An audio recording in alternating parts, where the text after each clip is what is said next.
turns into this lush and green area. And he can't even believe his eyes. But that's just the beginning of his extraordinary story. He tells how all of a sudden he starts to see a shimmering rainbow city that's made of crystal. His airplane is taken control of when he suddenly sees these flying disc shaped objects around him that lead him to the ground. Whereupon he's escorted into a cavernous type of an area where he meets a being he refers to as the master in his diary. The master tells him that they're highly disappointed in what humans are doing with nuclear weapons, how they recently destroyed Hiroshima and Nagasaki. They really are concerned about what is going on the surface of the planet. They tell Admiral Byrd that they hope that humanity will ultimately stop this.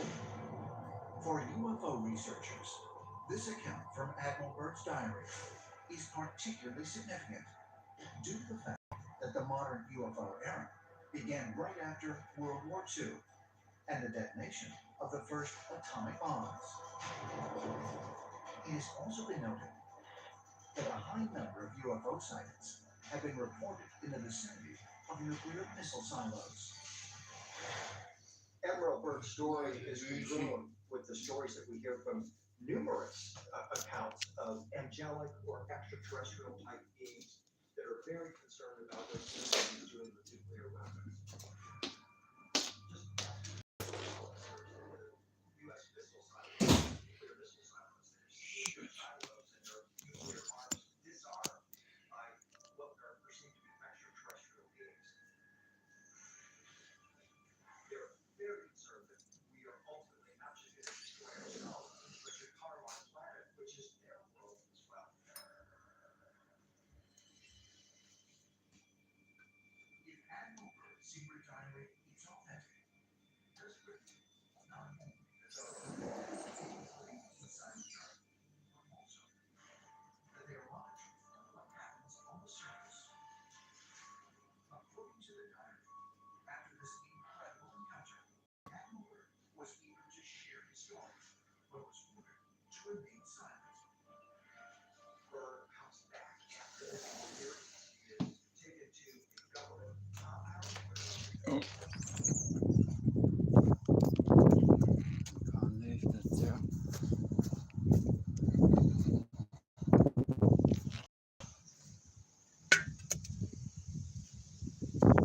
It's breezy out here.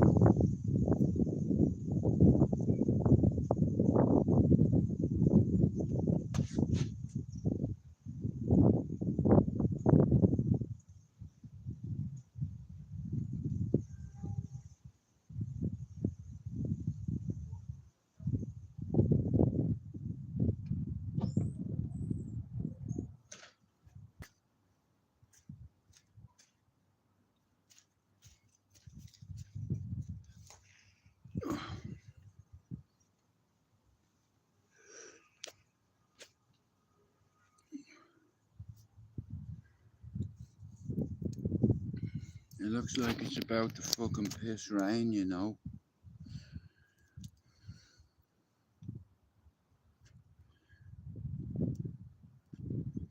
Just been watching something about Area 51. I'm watching a movie with my brother, so I said I'll do a quick 15 minutes and I'll be back on tomorrow.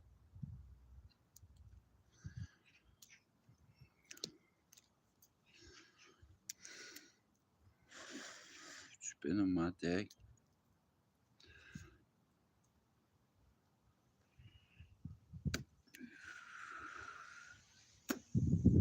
Oh, here comes the rain.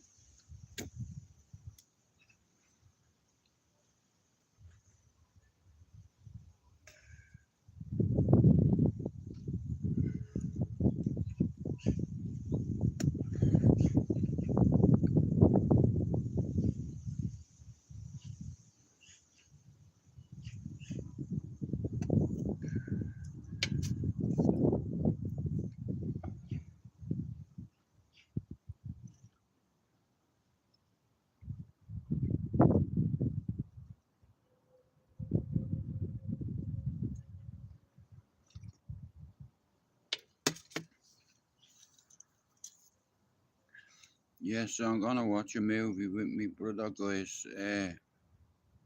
Like I said, there's no point going on and going on. Uh, I just have to accept it for what it is, and you know, things could be a lot worse.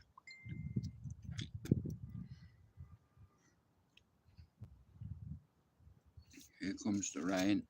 I have an appointment tomorrow with the mental health team, so yeah, come on, me go in, because here comes the rain, and I'm not getting caught in the rain. Myself and me brother, we're gonna watch a movie. Uh, I don't know which movie we're gonna watch yet, but we're definitely gonna watch one. Uh, you know, on the Disney one. Yeah, we're gonna watch a movie on the Disney. According to Spartan 1, when he and his team reached their destination, they encountered a large octagonal structure protruding from the ice. I'm watching something about Area 51. It's all about Area 51. 18 feet poking from the ice. The rest of it was hidden under the ice. Each door was the same, anywhere from 18 feet thick to around 30 feet thick. Like I said, all these tunnels are all connected in Groom Lake, Nevada. You know, it's like, and it reminds me of the pyramids, because the way it's been designed, they said in 1953, they got their first alien in the bag, let's say, and a geezer who was in the Navy for 30 years, a decorated soldier and that, who worked at the base, made this video, and when he died, it had to be released, and he showed pictures. He said, we've been working with alien beings since the 50s about gravity and propulsion systems. You know what I mean? Like, people all around Groom Lake have seen these devices moving in ways we don't have that technology on this earth. You know what I mean? To be able to go vertical, sideways, horizontal, fucking, do you understand? And that's why they have them underneath these fucking bases. Like, them bases, I'd imagine, go down thousands of feet under the ground. You know. And it's crazy. There's a thing they use, cyanide, in Nevada, in the desert. They release this, it's like a cyanide chemical, okay, and it shrinks the rocks into fucking, you know, it shrinks boulders into rocks. You know, it's all condensed, it is, and they chose to build it on the side of a mountain. You know, I've always had an interest in Area 51. I think it's fascinating. It's like the sea.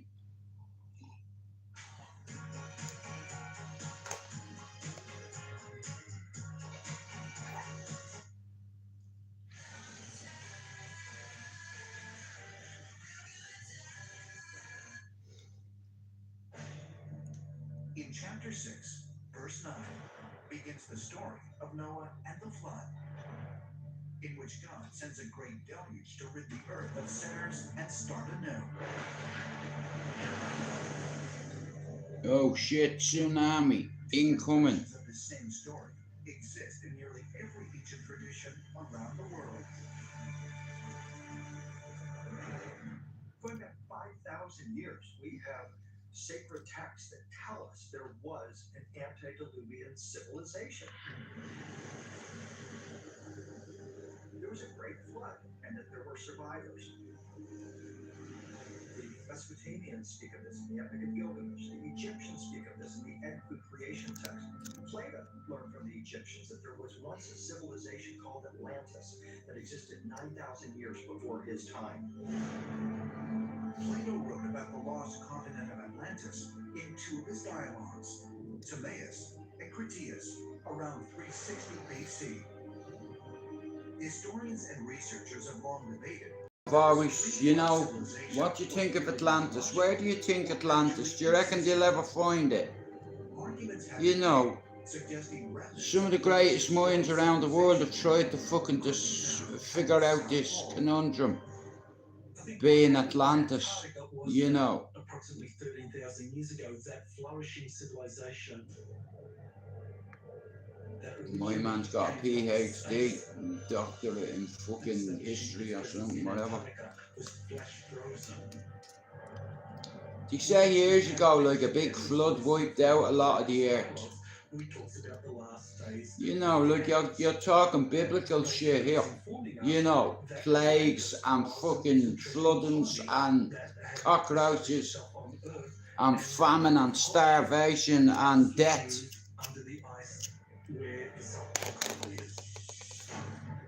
Scientific anomalies, radar and satellite images, eyewitness Show me. Oh, heat spot. the puzzles start to come together. What's that? Might we soon be able to solve the mystery of the Antarctic continent? And if so, just what might we discover? Modern whistleblowers still argue that there is more about Antarctica that is being covered up than we think. There are entire bases down there, entire civilizations that the world's governments are working with aliens. They know about the buried artifacts, they know about the ancient civilizations down there, and they know about the extraterrestrial civilizations that continue to operate in Antarctica at the very moment. It's totally possible that Antarctica contains an extraterrestrial home base on Earth. It's a totally isolated part of the planet. Like I said, I'm waiting for me bro and then we're gonna watch a movie. Yeah, a film. August 26, 1946. A U.S. scientific expedition called Operation High Jump departs for the South Pole. It is led Bring by your a relics naval officer and your beanie hats and your fucking, what do you call it? Thermals. He graduated the United States Naval Academy at Annapolis. He fought in World War I, and after the war, he became an explorer. In 1926. Oh fuck, he's wearing a bail. Shit. And Navy Chief Aviation Pilot. I tell you what, man, I like them fucking hoods. Can I get one? Over the North Pole. For their efforts, both men received the Congressional Medal of Honor. Bullshit. William Byrd, at the age of 41, made the first solo flight over the South Pole. He became the youngest person ever promoted to the rank of Admiral in the history of the United States Navy. In 1946, Byrd oversaw Operation High Jump, the largest Antarctic expedition to date. Operation High Jump? Fuck that, mate. 33 aircraft and 4,700 troops. Wow. U.S. Navy sent down a flotilla of ships under command of Admiral Byrd. And they came back after about 9 months in Antarctica. Apparently, they actually fought a battle in Antarctica, probably between remnants of the Reich and perhaps extraterrestrials as well. So what you're saying is Hitler was an alien? Yeah, he was definitely not from this fucking earth. Any weirdo. Flying sources dealt a very heavy defeat Hitler. to Byrd's Operation High Jump. He gave a report in March of 1947 that said a new enemy had been discovered that could fly from pole to pole in an instant.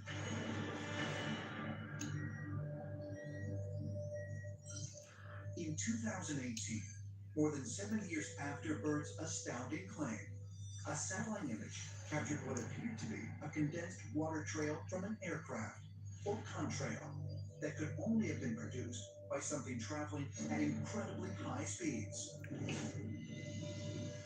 It extended the entire length of the Earth, longitudinally from the North Pole to the South Pole. Okay, what is it Which though? is 12,000 miles. Oh, you know what, guys? The maximum length of I'm going to watch a movie with me brother, yes, I'm going to fuck off, okay? I might see you later, we out.